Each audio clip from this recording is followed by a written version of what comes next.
நண்பர்களுக்கு வணக்கம். லாஸ்ட்டாக போட்டிருந்த வீடியோ வந்து ரொம்ப பார்த்துக்காங்க. நிறைய நெகட்டிவ் வந்திருக்கு, நிறைய பாசிட்டிவ் வந்திருக்கு.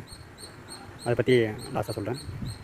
என்னங்க ப்ரோ, எம்எல்எம் ஆளுங்க பிடிக்கிறது இந்த மாதிரி வேலையெல்லாம் கிரிப்டோ இருக்குது, பண்ணலாமா கேட்டிருந்தீங்க. கிரிப்டோ வந்து குளோபல் மார்க்கெட், உலகம் ஃபுல்லுமே நடக்கக்கூடியது. மக்கள் தொகை அதிகமாக இருக்கிறது நம்ம இந்தியாவில் அதிகமாக இருக்குங்க. சீனாவில் தடை பண்ணியிருக்காங்க. ஆனால் உலக மக்கள் யார் அதிகமாக எதிர்பார்ப்பாங்கன்னா நம்மளை தான். அவங்க மார்க்கெட்டிங் பண்ணுறதுக்கு என்ன வழியோ அவங்க பண்ணுறாங்க.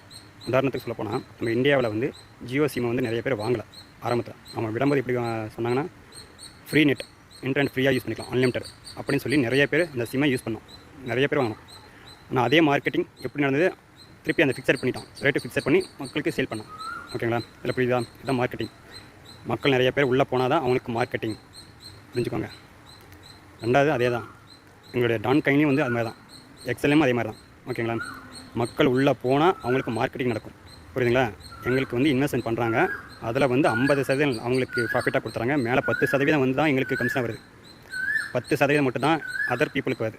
எங்களை மாதிரி இருக்கவங்க, எங்களுக்கு கீழே இருக்க வேலை செய்கிறவங்களுக்கும் டோட்டலாகவே சொல்கிறேன் 10% கிட்டத்தட்ட 60% வந்து இன்வெஸ்ட்மெண்ட் பண்ணவங்களுக்கு 50%, எங்களுக்கு 10%. மீதி 40% வந்து கம்பெனிக்கு போகுது. யார்? டான் காயினும் எக்ஸலம் காயினுக்கு போகுது. ஓகேங்களா? இதுதான் மார்க்கெட்டிங். அதிக பீப்புள் உள்ளே வந்தால் தான் அவங்களுக்கு மார்க்கெட்டிங் நடக்கும், புரிஞ்சுக்கோங்க. நம்ம விஷயத்துக்கு வரலாம். லாஸ்ட்டாக போட்ட வீடியோ வந்து நிறைய எதிர்ப்பு இருக்குன்னு சொல்லியிருந்தேன்ல. வீட்டுக்கு 2 கெஸ்ட் வந்திருந்தாங்க.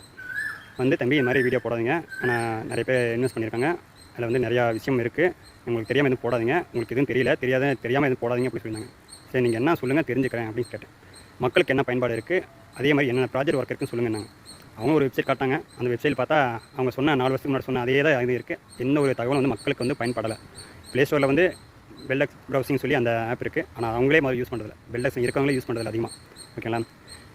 வந்தவங்ககிட்ட ஒரு டீயும் ஒரு காஃபி குடித்தாங்க. ஆளுக்கு ஒரு டீ ஒரு காஃபி குடிச்சிட்டு, ஆனால் என்னோடய ஐடியை வந்து பிளாக் பண்ணிடுவாங்க. ஸோ என்கிட்ட சொன்னது, என்னோடய ஐடியை பிளாக் பண்ணிடுவாங்க, நீங்கள் போட்ட முதல் வராது அப்படி சொல்லியிருந்தாங்க. ஓகேங்களா? சரிண்ணா, நல்லது, அதுக்கும் ஒரு வீடியோ நான் போடுவேன், பரவாயில்லையாண்ணா. சரி தம்பி, பார்த்து பண்ணு அப்படின்னு சொல்லி போயிட்டாங்க. ஸோ எனக்கு நடந்த ஒரு விஷயம் நாளைக்கு உங்களுக்கு நடந்தால் ஐடி எதை பிளாக் பண்ணால் எனக்கு ஒரு மெசேஜ் போடுங்க. கண்டிப்பாக ஐடி எந்த ஐடியோ அந்த ஐடியை மென்ஷன் பண்ணி எனக்கு அனுப்புங்க.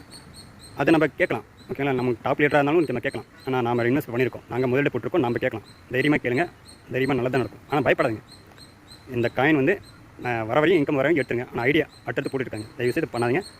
கிரிப்டோவில் நிறையா விஷயம் இருக்குது, பார்த்து பண்ணுங்கள்.